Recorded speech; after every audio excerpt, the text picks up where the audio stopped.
warahmatullahi wabarakatuh.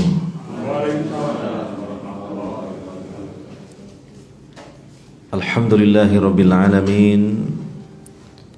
Wassalatu wassalamu ala imamil mursalin Nabina Muhammadin wa ala alihi wa ashabihi ajma'in wa man tabi'ahum bi ihsanin ila yaumiddin. Wa qala tabaraka wa ta'ala fi kitabihil karim, ya ayyuhalladzina amanu taqullaha wal tanzur nafsum ma qaddamat lighad wattaqullaha innallaha khabirum bima ta'malun. Amma ba'd. Hadirin wal hadirat, para bapak, para ibu, saudara-saudari sekalian, baik yang hadir di majlis ini, di Masjid At-Taqwa ini, maupun di majlis yang lain di mana saja berada. Pertama, marilah kita senantiasa bersyukur kepada Allah Subhanahu wa ta'ala atas segala limpahan nikmat dan karunia-Nya kepada kita sekalian.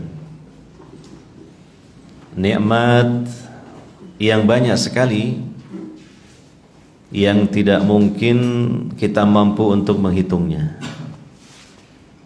Allah mengatakan, wa in ta'uddu ni'matallahi la tuhsuha.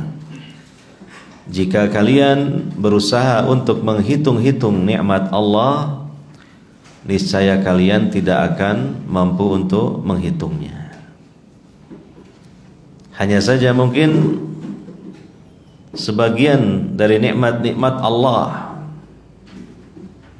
dapat kita hitung, yaitu nikmat-nikmat yang agung, nikmat-nikmat yang besar. Di antaranya adalah, pertama, nikmat kesempatan, yang sering-sering kita sampaikan untuk diingatkan.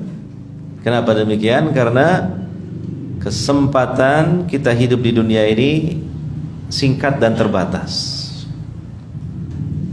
Makanya Nabi SAW dalam salah satu pesannya mengatakan, "Ightanim khamsan qabla khams wa hayataka qabla mautika." Pergunakan 5 perkara, manfaatkan dengan sebaik-baiknya 5 kesempatan sebelum datangnya 5 perkara yang kebalikannya. Di antaranya adalah kesempatan hidupmu sebelum matimu. Artinya kesempatan hidup di dunia ini yang singkat dan terbatas. Mari kita selalu berusaha untuk memaksimalkannya dengan kita isi perkara-perkara yang mendatangkan ridha Allah Subhanahu wa ta'ala. Kita isi dengan sebab-sebab yang bisa menghantarkan kita menuju surganya Allah Subhanahu wa ta'ala. Kemudian yang kedua adalah, dan ini adalah yang paling besar, paling utama, adalah nikmat hidayah. Nikmat di atas Islam, iman, dan senantiasa bersemangat dalam beribadah kepada Allah Subhanahu wa ta'ala. Hakikatnya itu adalah nikmat, hakikatnya itulah anugerah dari Allah Subhanahu wa ta'ala, bahwa Allah memberikan hidayah taufik kepada kita sekalian, sehingga kita tetap di atas Islam, iman, dan bersemangat dalam beribadah kepada Allah Subhanahu wa ta'ala. Nikmat yang satu ini mari senantiasa kita syukuri. Tiada lain mensyukurinya adalah dengan cara kita istiqamah di atas hidayah Allah, dan kita berusaha untuk menyegarkan dan menyuburkannya, yaitu dengan kita berusaha untuk semangat dalam beribadah kepada Allah Subhanahu wa taala dalam situasi dan kondisi apapun. Dan juga kita iringi dengan senantiasa banyak-banyak berdoa kepada Allah Subhanahu wa taala agar nikmat yang satu ini, agar nikmat hidayah ini senantiasa menyertai kita sampai kita menghadap Allah Subhanahu wa taala. Doa-doa di dalam Al-Quran yang Allah sebutkan, doa-doa yang Rasulullah SAW ajarkan dalam hadis beliau mengenai yaitu kita istiqomah di atas hidayah, kita senantiasa di atas hidayah. Ini hendaknya kita baca atau kita hafal dan kita masukkan dalam untaian doa-doa kita kepada Allah Subhanahu wa taala. Karena doa ini adalah doa yang terpenting dari sekian doa yang ada. Ya.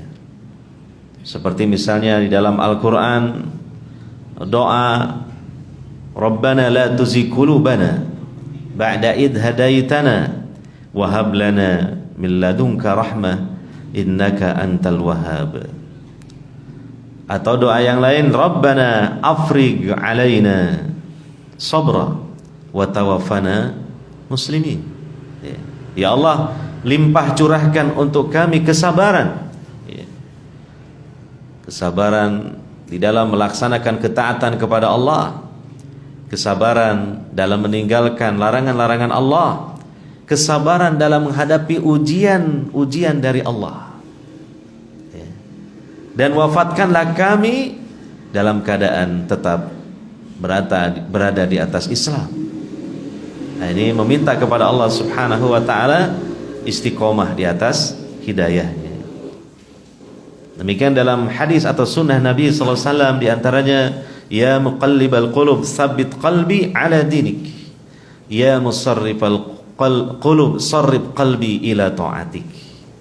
Ini adalah doa yang sangat penting sekali dan hendaknya selalu kita sampaikan kepada Allah Subhanahu wa taala atau kita baca doa ini ketika kita berdoa kepada Allah Subhanahu wa taala. Dan ketika membacanya hati kita jangan lalai. Kita renungi maknanya, kita resapi kandungannya, kita harapkan pengabulannya. Ya. Karena kita ini harus merasa khawatir ya, bahwa sebelum kita menghadap Allah, hidayah ini dicabut oleh Allah Subhanahu wa taala. Sebagaimana kekhawatiran mungkin nikmat-nikmat yang lain setelah Allah taala berikan kepada kita kemudian dicabut lagi oleh Allah Subhanahu wa taala. Apalagi ini adalah nikmat yang paling utama, nikmat yang paling agung. Ya, sementara kita selagi dalam hidup ini terus dikelilingi dengan fitnah-fitnah, dikerubuti dengan musibah-musibah, ujian-ujian, dan juga setan tentu tidak henti-hentinya berusaha bagaimana hidayah ini tercabut dari hati kita dengan fitnah syubhat, dengan fitnah syahwat.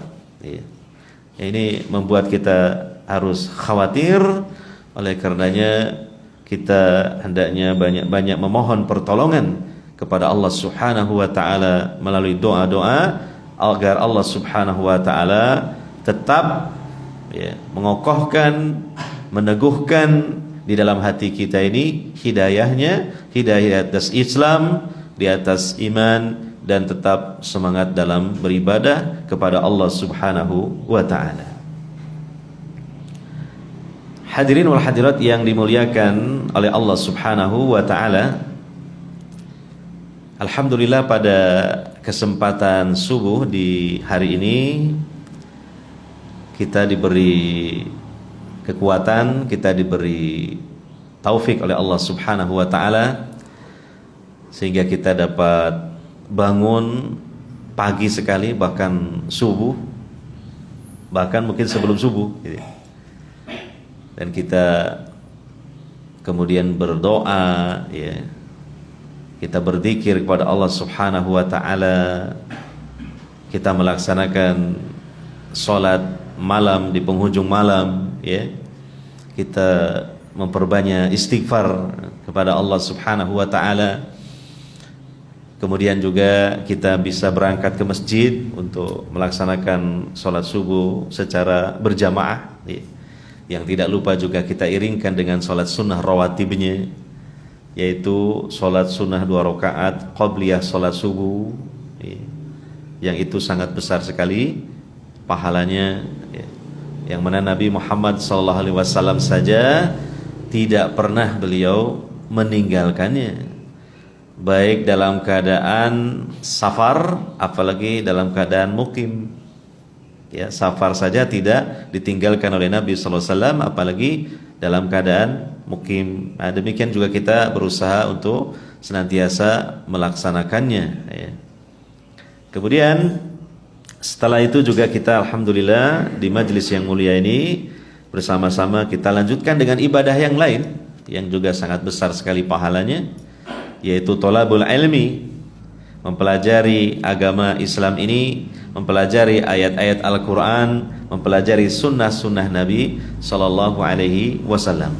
InsyaAllah pada kajian kita di subuh hari ini kita akan menyampaikan, ya, berkaitan dengan waktu yang kita sekarang sedang berada di dalamnya, yaitu kita sekarang ini berada di bulan Muharram dan masih berada di awal dari bulan Muharram tersebut, ya. Mungkin hari ini kurang lebihnya pada tanggal 6 Muharram, ya, pada tahun 1442 Hijriah, ya. Ya? Oh, 106. Muharramnya bulan pertama, ya, 1443 Hijriah, ya. Jadi sudah berganti tahunnya, ya. Karena Muharram itu adalah bulan pertama, ya. Berarti ini tahunnya sudah tahun baru Hijriah, gitu, ya. Nah, berkaitan dengan bulan Muharram ini, ya, ada beberapa hal yang harus kita ilmui, ya. Dan juga ada dalam faktanya beberapa fenomena atau beberapa kegiatan-kegiatan, ya, yang harus kita sikapi dengan ilmu, sehingga kita bisa memahaminya dengan benar, untuk kemudian tidak latah begitu saja mengikuti hal-hal yang mungkin dilakukan oleh sebagian manusia. Allah Subhanahu wa taala berpesan dalam Al-Qur'an, ya, wala takfu ma laisa laka bihi ilm innas sam'a wal basara wal fuada kullu ulaika kana anhu mas'ula. Jangan engkau ikuti apa saja yang engkau tidak ada ilmunya. Tidak ada dalil yang kuat dan sahih yang benar, ya. Karena sesungguhnya pendengaran, penglihatan, hati, semuanya itu kelak akan dimintai pertanggungjawaban di hadapan Allah Subhanahu wa taala. Tentu kalau tidak dilandasi dengan ilmu yang benar, kita tidak bisa untuk mempertanggungjawabkannya. Sehingga ini menjadi sebab, ya, Allah Subhanahu wa taala murka kepada kita. Apalagi hal-hal yang justru itu malah dilarang oleh Allah Subhanahu wa taala, malah kita kerjakan, gitu. Ini jelas melanggar larangannya, ya. Berkaitan dengan bulan Muharram ini, ya, kita lihat dari sisi penamaan, ya. Muharram ini dalam bahasa Arab artinya adalah waktu yang diharamkan atau waktu yang dilarang. Maksudnya adalah waktu dilarang hamba-hamba Allah untuk mendolimi diri mereka sendiri, dan juga diharamkan untuk berbuat dosa, gitu. Jadi dilihat dari sisi namanya, ya, Al-Muharram, ya, waktu diharamkan, ya. Hamba-hamba Allah melakukan dosa atau mendolimi diri mereka sendiri. Bukan berarti kemudian kita memahami bahwa bulan-bulan yang lain, yang 11 bulan selain Muharram itu tidak diharamkan, ya, untuk melakukan dosa, untuk mendolimi diri sendiri. Tetap juga diharamkan. Tetapi maksudnya ini adalah waktu yang Allah muliakan. Ini adalah waktu yang Allah istimewakan, sehingga sangat naif sekali apabila di bulan ini seorang hamba Allah mendolimi dirinya, seorang hamba Allah melakukan dosa. Ya, kalaulah di bulan-bulan yang lain saja tidak pantas, kalau di bulan-bulan yang lain juga diharamkan oleh Allah, apalagi di bulan yang Allah muliakan ini. Gitu.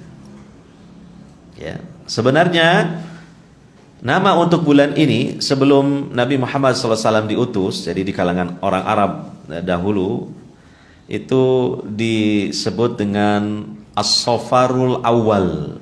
Ya, namanya itu As-Safarul Awal. Ya. Dan untuk bulan Safar yang sudah ada juga dalam, ya, deretan bulan-bulan Hijriyah yang sudah juga ditetapkan oleh Nabi sallallahu alaihi wasallam, ya, itu disebut As-Safarus Tsani. Jadi Muharram itu dulu disebut Safar pertama, Safar pertama. Kemudian Safar itu dulu disebut Safar atau Safar yang kedua. Nah, setelah Nabi Muhammad SAW diutus, maka bulan yang disebut As-Safarul Awal itu diganti namanya menjadi Al-Muharram. Ya. Nah, berkaitan dengan bulan-bulan haram atau bulan-bulan yang diutamakan, diistimewakan oleh Allah Subhanahu wa taala, itu diisyaratkan di dalam Al-Qur'an dan juga disebutkan dalam hadis Nabi sallallahu alaihi wasallam perinciannya. Ya. Dalam Al-Qur'an disebutkan dalam surah At-Taubah ayat 36. Allah Subhanahu wa taala berfirman, "Inna iddatas syuhuri 'indallahi isna asyra syahran." Isna asyara syahran. Ya. Fi kitabillahi yauma khalaqas samawati wal arda minha arba'atun hurum dzalikad dinul qayyim fala tadlimu fihinna anfusakum. Ya. Sesungguhnya jumlah bilangan bulan-bulan di sisi Allah itu ada 12 bulan. Ya. Yang sudah Allah tetapkan pada hari Allah menciptakan langit dan bumi sejak dahulu kala.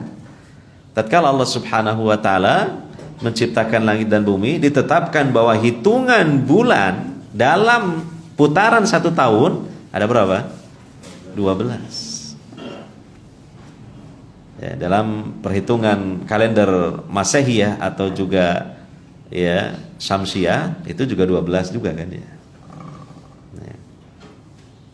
Maka di antara 12 bulan itu ada 4 bulan yang istimewa, ada 4 bulan yang haram tadi. Ya, artinya lebih-lebih lagi diharamkan untuk melakukan perkara-perkara yang dilarang oleh Allah Subhanahu wa taala. Ya. Dilarang untuk berperang, menumpahkan darah, kecuali terpaksa karena mungkin diserang gitu, ya. Begitu. Apalagi kemudian melakukan pembunuhan, ya. Ini sangat-sangat naif dilakukan di 4 bulan yang diharamkan atau istimewakan oleh Allah Subhanahu wa taala ini. Itulah agama yang lurus. Maka jangan kalian mendolimi pada bulan-bulan tersebut diri-diri kalian. Nah, ini jadi bagaimana mengistimewakan, bagaimana menghormati, ya, pada bulan-bulan itu sudah Allah, ya, sebutkan, ya, perintahnya. Artinya untuk dimuliakan. Dengan apa? Dengan larangan mendolimi, ya, diri-diri kita sebagai hamba-hamba Allah ini. Ya. Nah, Di dalam hadis yang sahih riwayat Al-Bukhari dan Muslim, 4 bulan yang diisyaratkan oleh Allah dalam Al-Quran surah At-Taubah ayat 36 itu adalah 3 bulan yang berturut-turut, mutawaliyatun, berturut-turut. Dan ditambah lagi 1 bulan yang dia berdiri sendiri, artinya tidak bersambung dengan yang lainnya. Nah, 3 bulan yang berturut-turut itu adalah Dzulqa'dah, Dzulhijjah, dan Muharram. Kan berturut-turut. Nah, kita juga sudah melewatinya nih kan. Dzulqa'dah, Dzulhijjah kemarin kita ya Idul Adha dan juga Udhiyah ya. Menyembelih hewan-hewan kurban gitu kan. Gitu. Nah, kemudian sekarang kita sudah memasuki bulan Muharram. Nah, ini berturut-turut. Kemudian yang satunya adalah Rajab, bulan Rajab. Jadi 4 bulan haram itu, atau yang disebut dalam Al-Qur'an arba'atun hurum tadi. Ya. Nah, berkaitan dengan firman Allah di ayat tersebut, fala tadlimu fihinna anfusakum, maka janganlah kalian mendolimi diri-diri kalian pada bulan-bulan tersebut.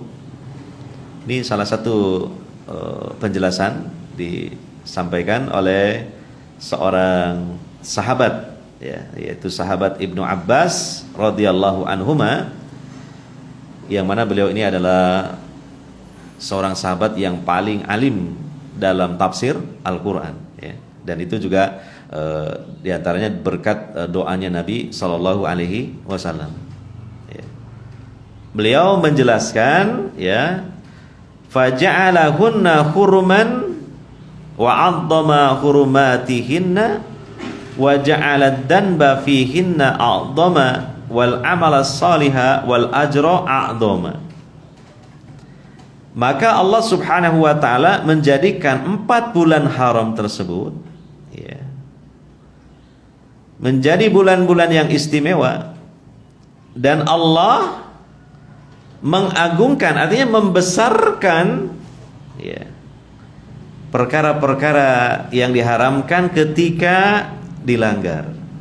Maksudnya apa? Allah menjadikan bahwa dosa yang dilakukan oleh hamba-hamba Allah pada 4 bulan tersebut a'doma, dosanya lebih besar lagi dibanding dilakukan di selain 4 bulan tersebut. Jadi melaksanakan dosa juga dilipat gandakan gitu. Ya. Nah, di sisi yang lain, amal soleh dan pahala a'doma juga dilipat gandakan melebihi daripada bulan-bulan selain 4 bulan itu. Nah, sehingga ini memberikan ilmu bagi kita, atau kita mendapatkan ilmu dari penjelasan sahabat Ibnu Abbas radhiyallahu anhu ini, bahwa ketika kita ditakdirkan oleh Allah Subhanahu wa taala berada di bulan-bulan haram ya, di antaranya sekarang ini bulan Muharram. Nah, ini kita jangan lalai. Pertama, kita punya ilmunya, harus punya ilmunya tentang bulan Muharram berdasarkan pandangan Quran dan Sunnah Nabi sallallahu alaihi wasallam. Ya. Yang kedua, kita aplikasikan gitu, ilmu tersebut. Dalam artian ya, di antaranya apa? Ini kita sekarang sedang berada di bulan yang diutamakan atau diistimewakan oleh Allah Subhanahu wa taala, bulan Muharram ini. Ya. Maka apa yang harusnya kita lakukan adalah apa? Memperbanyak ibadah, memperbanyak amal soleh. Kita cambuk diri kita untuk melaksanakan amal-amal soleh ketika kita dihinggapi rasa malas. Setelah kita melaksanakan ibadah-ibadah yang wajib, tambahi yang mustahab, yang sunnah. Sebagaimana kita sudah memiliki ilmunya tentang ibadah dan amal-amal soleh ya, dari kita mengkajinya dari majelis-majelis ilmu. Karena apa? Karena pelipat gandaan pahalanya itu terjadi pada bulan Muharram ini. Ya, nilai pahalanya itu tidak seperti biasanya. mohon maaf ya, contohnya kita hadir di majelis ilmu seperti ini di bulan-bulan haram ya, contohnya di bulan Muharram ini dengan di bulan selain 4 bulan yang haram itu beda ya, ketika niatnya mungkin sama, ketika mungkin kehadirannya waktunya juga mungkin sama, ketika kita di majelis ilmu bagaimana adab-adab yang kita penuhi juga sama, maka apa? Nilai pahalanya tidak sama ya. Kita hadir di majelis ilmu di bulan Muharram ini nilai pahalanya berlipat-lipat. Nah, ini harus kita yakini dan kita sadari. Ya, berdasarkan tadi penjelasan sahabat siapa? Ibnu Abbas radhiyallahu anhum. Nah, di sisi yang lain kebalikannya tentang dosa, maksiat ini sebisa mungkin kita hindari. Karena resikonya lebih besar daripada dosa-dosa di selain bulan yang diharamkan oleh Allah Subhanahu wa taala. Bulan yang diistimewakan oleh Allah Subhanahu wa taala. Namun sekali lagi sebagai catatan bukan berarti kita pun meremehkan melakukan dosa di selain bulan-bulan haram, tidak. Ya. Nah, tetap juga kita hindari, cuma dari sisi dilipat gandakan dosanya ini lebih besar juga di bulan haram seperti bulan Muharram ini. Makanya mari kita berusaha jaga hati, jaga lisan, jaga pandangan, ya. Di bulan Muharram ini alangkah baiknya kita perbanyak lisan kita basahi dengan zikir-zikir ya, zikir-zikir yang sudah kita ketahui, atau kita membaca Al-Qur'an satu hurufnya berapa? 10 pahala. Nah, apalagi di bulan Muharram ini tentu dilipat gandakan lagi. Yang biasa bersedekah ya, karena ada kelonggaran harta, maka di bulan Muharram ini bersedekahlah, bahkan mungkin bisa lebih banyak lagi. Karena apa? Nilai pahala dari sedekah itu dilipat gandakannya lebih daripada sedekah-sedekah di bulan-bulan yang lain selain 4 bulan itu. Itu. Jadi harusnya tambah semangat, tambah sregep gitu ya, dalam melaksanakan ibadah kepada Allah Subhanahu wa taala. Di bulan Muharram ini kehadiran kita di majelis-majelis kebaikan bersegera. Ya. Datang ke masjid bersegera, jangan berlambat-lambat diri. Suka diberi gelar masbuq wa masbuqah. Ya, masbuq. Masbuqah. Mutaakhir. Suka telat, suka terlambat. Padahal tidak ada udzur. Gitu. Udzurnya cuma satu, malas. Itu bukan udzur. Tidak bisa diterima udzurnya.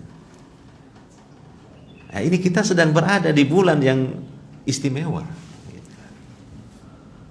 Seorang hamba yang cerdas dengan keilmuannya mengenai Muharram, tentu dia akan gunakan dengan sebaik-baiknya kesempatan ini.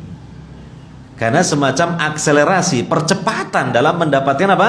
Pahala. Kan? Karena apa? Allah lipat gandakan, Allah besarkan nilai pahalanya, tidak seperti biasanya. Ya, bisa dipahami ini ya. Hadirin wal hadirat yang dimuliakan oleh Allah Subhanahu wa taala. Kemudian di bulan Muharram ini ada amalan-amalan yang disunahkan ya, melalui praktek dan juga anjuran dari Nabi Muhammad SAW, ya, yaitu kita berpuasa sunnah. Ya, sebenarnya seluruh hari di bulan Muharram ini, ya, ini adalah kesimpulan dari para ulama, disunnahkan kita memperbanyak puasa di dalam puasa sunnah. Cuma sebaiknya jangan full 1 bulan seperti Ramadan, karena puasa yang full 1 bulan itu Ramadan. Dan juga dikurangilah dari banyaknya puasa di bulan Sya'ban, karena dalam hadis-hadis yang sahih dan apa yang dilakukan oleh Nabi sallallahu alaihi wasallam, bahwa Nabi sallallahu alaihi wasallam memperbanyak puasa sunnah selain Ramadan itu Sya'ban. Ya. Maka untuk Muharram ini ya kuranglah dari apa? Bulan Sya'ban. Tapi kita memperbanyak, silakan. Memperbanyak puasa sunnah di bulan Muharram. Ya. Nah, yang diutamakan dari atau perihal melaksanakan puasa sunnah di bulan Muharram adalah pada tanggal 10 Muharram, dan kalau bisa digandeng dengan satu hari sebelumnya, yaitu tanggal 9 Muharram. Jadi tanggal 9 dan 10 Muharram ya, puasa pada tanggal 10 Muharram disebut puasa Asyura. Puasa pada tanggal 9 Muharram disebut puasa Tasu'a. Asyura dari kata asroh artinya 10. Tasu'a dari kata tis'ah artinya 9. Ya. Ini kita harus memiliki ilmunya, atau yang mungkin lupa diingatkan kembali kan, dengan salah satunya kita sampaikan dalam kajian seperti ini. Supaya kita itu tidak lalai. Bulan-bulan semuanya sama saja, kecuali mungkin Ramadan ya, karena serempak gitu. Kita nggak sadar ini di bulan apa, gitu kan? Iya, saya sadar ini di bulan Agustus, bukan itu maksudnya. Kalau berkaitan dengan ibadah dalam Islam itu tentunya kalendernya apa? Kalender Qamariyah Hijriyah. Nah, berkaitan dengan puasa yang diutamakan tadi, ini kita bacakan hadis-hadis dari Nabi sallallahu alaihi wasallam. Yang pertama mengenai puasa 10 Muharram atau yang disebut dengan puasa Asyura. Disebutkan dalam hadis sahih riwayat Imam Muslim, Nabi sallallahu alaihi wasallam bersabda, "Wasiyamu yaumi Asyura ahtasibu 'ala Allahi an yukaffira as-sanata allati qablaha." Dan melaksanakan puasa di hari Asyura tanggal 10 Muharram, aku berharap kepada Allah keutamaannya bahwa Allah akan menghapus dosa-dosa 1 tahun sebelumnya. Dosa-dosa kecil maksudnya, dijelaskan oleh para ulama dengan catatan idajtunibatil kabair, ketika dosa-dosa besar ditinggalkan juga. Maka insya Allah jika seseorang mengamalkan puasa 10 Muharram, di samping dapat pahala juga apa? Penghapusan dosa-dosa kecil selama 1 tahun sebelumnya. Ini kan jujur saja, kita ini kan sepertinya ada saja tiap hari melakukan dosa kecil itu, lewat lisan kita, pandangan mata kita, dan yang lainnya. Ini maka dengan melaksanakan puasa di 10 Muharram, tanggal 10 Muharram, dapat menghapus dosa-dosa kecil setahun sebelum.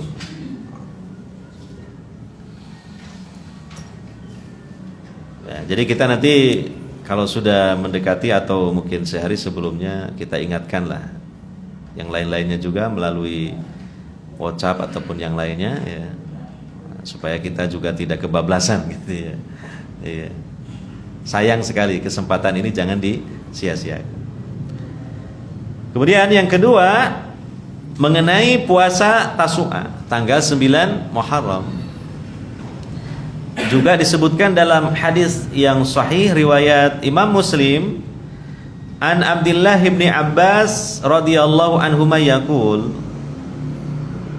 hina shoma Rasulullah sallallahu alaihi wasallam yauma Asyura wa amara bisyamihi, qalu ya Rasulullah innahu yaumun tu'addimuhul yahudu wan nasara, faqala Rasulullah sallallahu alaihi wasallam fa idza amul muqbil insyaallah sumnal yaumat tasi'a, qala falam ya'til amul muqbil hatta tufiya Rasulullah sallallahu alaihi wasallam. Berdasarkan apa yang dituturkan oleh sahabat Abdullah ibnu Abbas radhiyallahu anhuma, beliau mengatakan, menuturkan, ketika Rasulullah sallallahu alaihi wasallam mengerjakan puasa pada hari Asyura, berarti pada tanggal berapa? 10 Muharram. Ya. Dan memang puasa di tanggal 10 Muharram ini termasuk puasa yang awal-awal disyariatkan oleh Allah Subhanahu wa taala kepada Nabi sallallahu alaihi wasallam dan kaum muslimin sebelum Allah mensyariatkan kewajiban puasa Ramadan. Jadi puasa itu puasa 10 Muharram. Jadi Nabi, para sahabat biasa mengerjakannya. Ya. Berdasarkan apa yang disampaikan oleh Aisyah radhiyallahu anha. Ya. Kemudian kata beliau, kata Ibnu Abbas, ya, para sahabat berkata kepada Rasulullah SAW, ya. Jadi Nabi SAW mengerjakan puasa Asyura dan memerintahkan para sahabat, ya, untuk juga melaksanakan puasa tersebut. Maka para sahabat berkata kepada Rasulullah SAW, wahai Rasulullah, sesungguhnya ya, hari ini, artinya hari Asyura ini, tanggal 10 Muharram ini hari biasa diagungkan oleh orang-orang Yahudi dan orang-orang Nasrani. Ya. Ini dijadikan sebagai hari raya bagi mereka, terutama orang-orang Yahudi. Ya, karena dalam sejarahnya pada tanggal 10 Muharram itu, ya, Allah Subhanahu wa taala memerdekakan, membebaskan Bani Israel melalui pimpinan Nabi Musa dari kekangan dan kedoliman Fir'aun di Mesir dengan melewati Laut Merah atau Laut Kulzum, yang Allah selamatkan mereka dengan sangat ajaib, dan itu bagian dari mukjizat Nabi Musa alaihissalatu wassalam. Maka peristiwa tersebut tidak akan terlupakan oleh mereka. Peristiwa yang besar, hari kegembiraan bagi mereka, orang-orang Yahudi dan ya dari kalangan Bani Israel itu. Jadi mereka biasa mengagungkan, dan mereka juga berpuasa di hari itu. Maka kemudian Rasulullah SAW setelah mendengar apa yang disampaikan oleh para sahabat itu, beliau bersabda, apabila datang tahun depan, insya Allah, kata beliau, kami akan berpuasa pada hari ke-9-nya. Jadi digandeng, gitu. Tidak hanya 10 Muharram saja, juga sehari sebelumnya, itu tanggal 9 Muharram, Nabi ingin juga nanti di tahun depan katanya melaksanakannya, sehingga digandeng 9 dan 10. Tapi apa? Qadarullah, ya. Kata sahabat Ibnu Abbas berikutnya, tidaklah datang atau belumlah datang tahun depan, artinya pada ya bulan Muharramnya itu, ya, melainkan Nabi didahului oleh wafatnya beliau, keburu wafat, nggak sampai ke tahun depan yang sudah dicita-citakan oleh Nabi sallallahu alaihi wasallam untuk juga berpuasa tanggal 9 Muharram. Nah, ini mungkin salah satu contoh yang mungkin tidak mudah kita untuk mendapatkan contohnya. Ada sunnah Nabi yang Nabinya belum mengamalkannya. Ya, ada sunnah Nabi yang Nabi belum mengamalkannya. Yaitu diantaranya apa? Puasa tanggal 9 Muharram, puasa Tasu'a. Ya. Sehingga kemudian tidak benar kalau seseorang mengatakan, saya tidak berani mengamalkan puasa Tasu'a karena Nabi saja tidak mengamalkannya. Oh, maka penjelasannya apa? Inilah bagian dari sunnah Nabi SAW. Karena sunnah Nabi itu bisa qaul, ucapan Nabi SAW, bisa fi'il, perbuatan Nabi SAW, dan bisa hammiyah. Artinya apa? Cita-cita Nabi SAW. Ya. Beliau sudah bertekad untuk melakukannya, tapi ada udzur.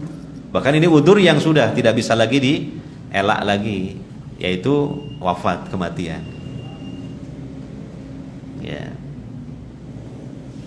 Sehingga kesimpulannya, yang paling diutamakan dalam hal berpuasa sunnah di bulan Muharram adalah puasa tanggal 9 dan 10. Jadi lebih utama digandeng dengan tanggal 9 ketika kita melaksanakan puasa di tanggal 10 Muharram itu. Apalagi di dalam hadis yang lain itu dalam rangka menyelisihi orang-orang Yahudi. Karena mereka juga biasa berpuasa pada tanggal 10 Muharram, supaya tidak sama dengan mereka, diselisihi dengan apa? Puasanya 2 hari, 9 dan 10 Muharram. Tetapi disimpulkan oleh para ulama ya dari hadis yang ada, bukanlah perkara yang wajib untuk juga digandeng. Ya. Artinya kalau orang berpuasa tanggal 10 Muharram saja tanpa tanggal 9-nya puasa, ya, tidak dihukumi melakukan kesalahan ataupun jatuh dalam perkara yang haram. Tidak. Ya. Ini longgar-longgar saja, cuma afdolnya. Nah, lebih apa? Lebih utamanya digandeng dengan tanggal 9-nya. Ya. Adapun ada hadis, ya, ada hadis yang diriwayatkan oleh Imam Ahmad, Imam Al-Baihaqi, ya, bahwa Nabi sallallahu alaihi wasallam bersabda, "Sumu yauma Asyura wa khalifu fihi al-yahuda. Sumu qablahu yauman aw ba'dahu yauman." Berpuasalah kalian pada hari Asyura, tanggal 10 Muharram, dan selisihilah, ya, dalam 10 Muharram itu, ya, orang-orang Yahudi, karena di antara mereka juga ada yang puasa pada tanggal 10 Muharram. Ya, maka puasalah satu hari sebelumnya atau satu hari setelahnya. Maksudnya apa? Kamu gandeng 9-10 atau 10-11, ya kan? Tapi hadis ini sangat lemah. Para ulama menilai hadis ini sangat lemah, dhaif. Syekh Syu'aib Al-Arnaud, Syekh Albani juga menilai hadis ini dhaif, lemah. Kenapa? Dari sisi sanadnya ada perawi-perawi yang memang perawi yang tidak bisa diterima hadisnya, yang jelek hafalannya dan sebagainya. Jadi dari sisi sanadnya ini cacat, sehingga menjadikan hadis ini dhaif. Bahkan dari sisi matan atau redaksi hadis ini juga termasuk hadis yang mudtarib, hadis yang tidak menentu, hadis yang goncang. Ya, kalau kita sedikit mengenal istilah hadis dalam kitab Mustalahul Hadis. Kenapa? Karena ada redaksi yang lain, ya, yang diriwayatkan oleh perawi yang sama tapi dengan lafaz begini, sumu qablahu yauman wa ba'dahu yauman. Berpuasalah kalian, ya, sebelum 10 Muharram satu hari dan setelahnya satu hari. Nah, ini enggak menentu. Kenapa? Satu redaksi menyebut puasalah, ya, sehari sebelum 10 Muharram atau sehari sesudahnya. Redaksi yang lain, puasalah sehari sebelumnya dan sesudahnya. Ini atau dan ini jelas beda. Paham ya? Ini kan nggak jelas yang mana yang benar gitu. Kadangkala disebut atau, kadangkala disebut dan, tentu beda. Ya. Kalau atau itu kan 9, 10, ya. Atau 10, 11.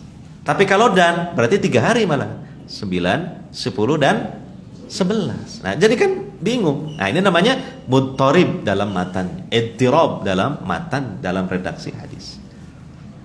Maka dari sisi sanad dan juga matan ini lemah, sehingga hadis ini adalah dhaif, tidak bisa dijadikan sebagai dalil. Ya. Nah, tapi sebagian ulama, misalnya Imam Ibnul Qayyim Al-Jauziyah dalam kitab Zadul Ma'ad, beliau menjelaskan bahwa berkaitan dengan puasa 10 Muharram itu ada 3 tingkatan. Ada berapa? 3 tingkatan. Ya. Yang pertama, ini kata beliau yang paling afdal, yang paling utama, 3 hari digandeng. 9, 10, 11. Ya, mungkin berdalil dengan hadis tadi, padahal hadis itu adalah dhaif. Tingkatan yang kedua adalah 9 dan 10 Muharram. Tingkatan yang ketiga 1 hari saja, yaitu 10 Muharram saja, hari Asyura saja. Maka dari penjelasan Imam Ibnu Qayyim, kesimpulannya yang benar hanya 2 tingkatan saja, bukan 3 tingkatan. Ya. Artinya puasa yang diutamakan, yang kemudian digandeng itu 2 tingkatan.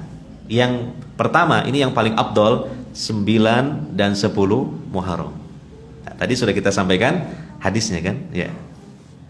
Nah, tingkatan yang kedua, nah ini di bawahnya lagi cuma sehari saja, yaitu 10 Muharram. Ya. Nah, terus ada pertanyaan, bagaimana kalau kita juga berpuasa tanggal 11 Muharram? Tidak masalah, boleh. Tapi bukan dengan niatan menggandeng dengan 10 Muharram dalam rangka menyelisih Yahudi, tidak.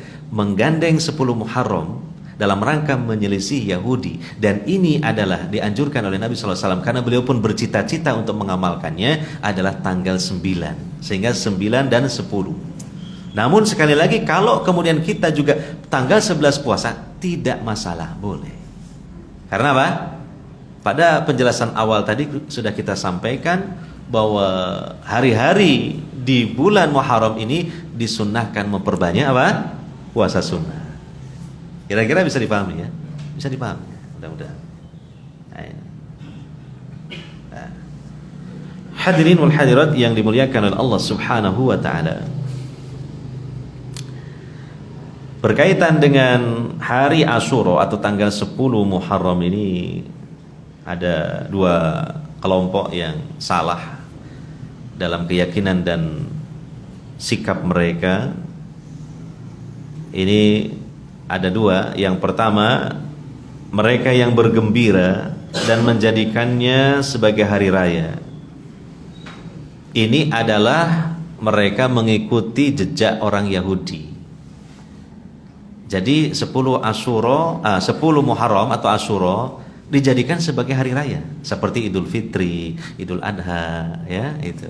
Sehingga mungkin diadakan acara-acara tertentu, pesta-pesta, makan-makan dan sebagainya.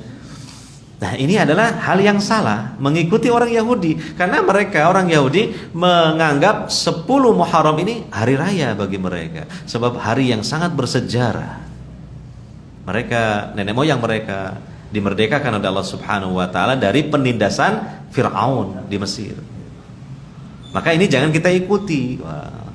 Jadi ada mungkin kegiatan khusus yang sifatnya merayakan. Hari raya dalam Islam itu 3, Idul Fitri, Idul Adha, dan Jumat. Jadi jangan ditambah lagi karena tidak ada dalil yang sahih. Ya. Nah, kemudian yang kedua, sebaliknya ada golongan orang-orang yang justru bersedih dengan 10 Muharram ini. Siapa mereka? Orang-orang yang beragama Syiah. Nah, kita sebut agama saja karena ini terutama Syiah yang ekstrim ini adalah dianggap murtad oleh para ulama Ahlus Sunnah. Karena akidah-akidah mereka dalam pokok-pokok beragama ini menyimpang. Ya. Nah, pada 10 Muharram mereka melakukan ritual yang mengungkapkan kedukaan dan kesedihan. Ya, nah, nanti mungkin bisa kita lihat apa yang terjadi di kalangan orang-orang Syiah, terutama di negara yang mayoritas memang berpemahaman Syiah, yaitu di Iran.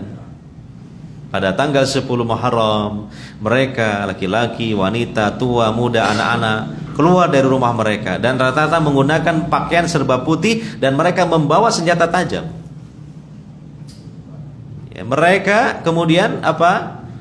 Meratapi, yaitu maksudnya meratapi kematian Husain bin Ali bin Abi Thalib yang terbunuh di Karbala pada tanggal 10 Muharram. Ya, mereka memukul-mukul diri, bahkan yang lebih utama menyayat-nyayat kulit mereka sampai berdarah-darah. Ngeri ya, ngeri.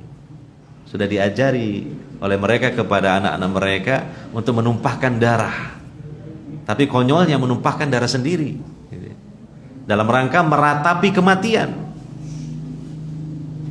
Ya, jadi mereka menganggap acaranya itu adalah ibadah. Subhanallah. Bagaimana meratapi kematian dianggap ibadah? Padahal Nabi SAW melarang, dan itu termasuk dosa besar dan termasuk masail jahiliyah, perilaku jahiliyah. Meratapi kematian itu.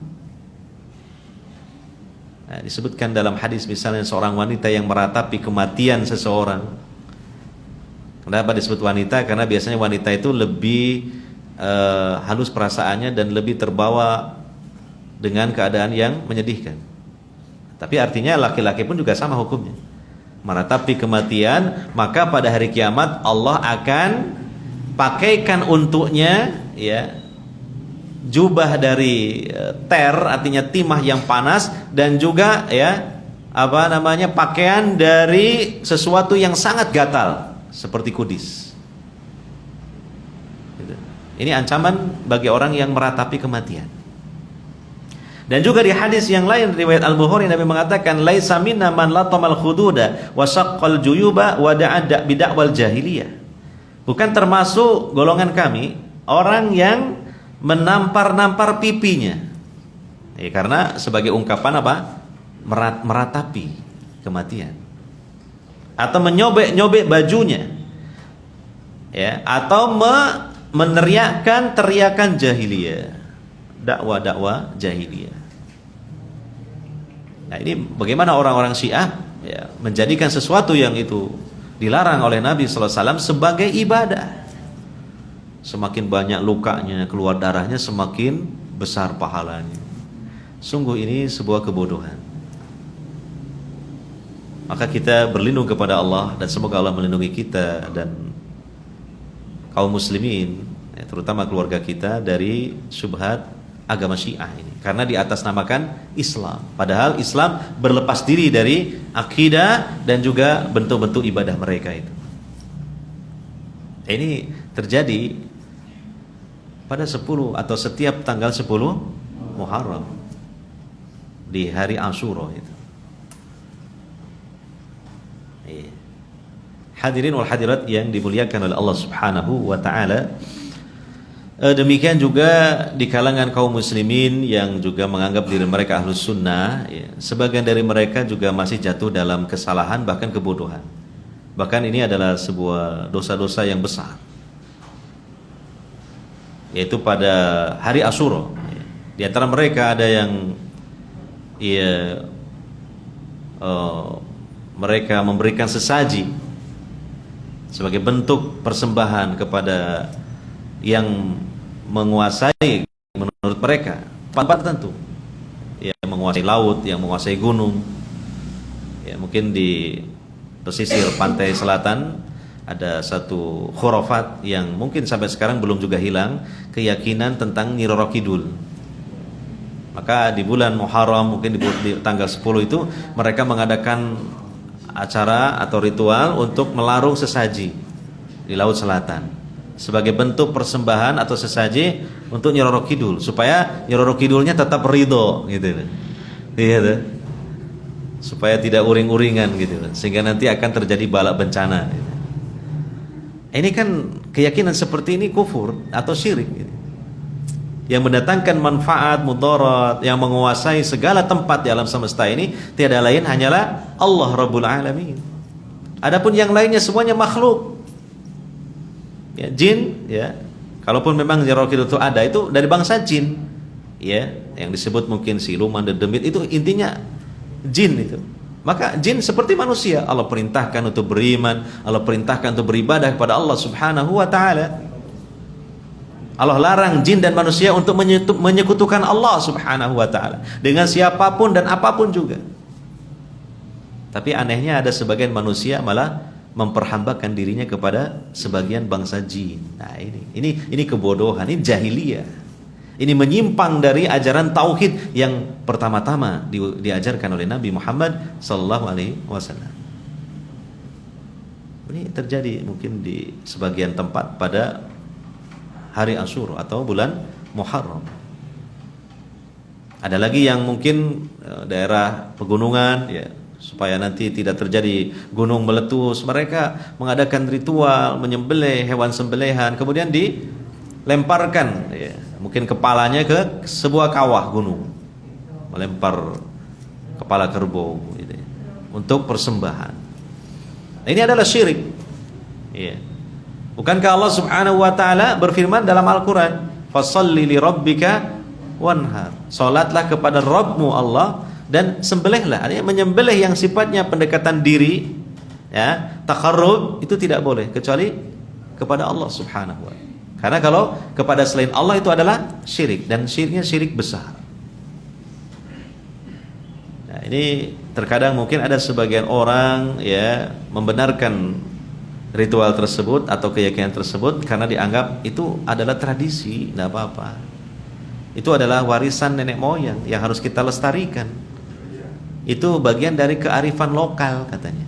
Nah, apapun namanya, ya, kata para ulama, al-ismu la yughayyir al-haqiqah. Penamaan itu tidak akan bisa merubah hakikatnya. Kalau itu syirik, dikasih nama apapun tetap syirik. Dengan bahasa Arab kayak, dengan bahasa Inggris, dengan bahasa apapun, dengan bahasa yang indah, dengan bahasa yang terkesan modern, kalau itu syirik tetap syirik. Ya, kita melihat hakikatnya. Ada lagi di sebagian masyarakat terutama Jawa yang mereka mengkeramatkan benda-benda pusaka atau juga mungkin kerbau bule di arah, nanti kalau ya warungnya disasar sama kerbau ini, wah nanti dapat barokah. Bahkan lebih bodoh lagi ketika kerbau ini buang hajat, mengeluarkan kotoran, diroyok kotorannya. Ya, dijadikan sebagai jimat atau bahan untuk supaya diberi keberkahan. Masya Allah, ini kebodohan. Ya, nah ini demikian juga keyakinan sebagian ini kaum muslimin menganggap bulan Muharram itu bulan sial, bulan keramat. Ini dalam pelajaran tauhid namanya tatoyur. Tatoyur itu dosa besar. Minimal syirik kecil kalau dianggap bulan Muharram ini jadi sebab terjadinya kesialan. Menjadi dosa besar, syirik besar, ya, syirik besar kalau diyakini bulan Muharramnya yang mendatangkan bala.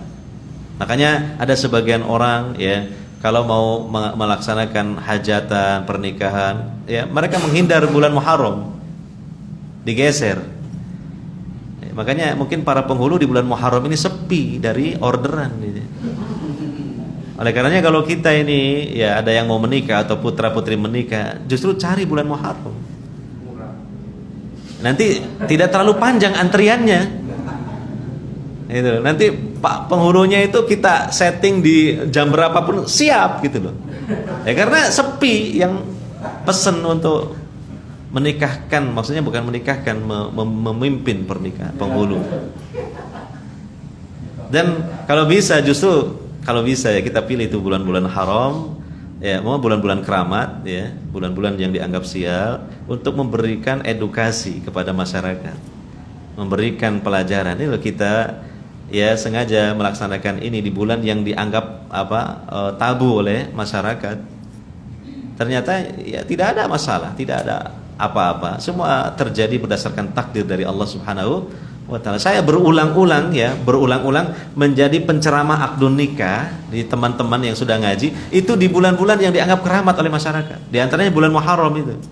Ya tidak apa-apa, tidak ada yang terjadi yang sifatnya itu ya dianggap sial atau bala, tidak ada. Lancar-lancar saja, baik-baik saja, rumah tangga mereka bagus, punya keturunan juga, tidak ada masalah.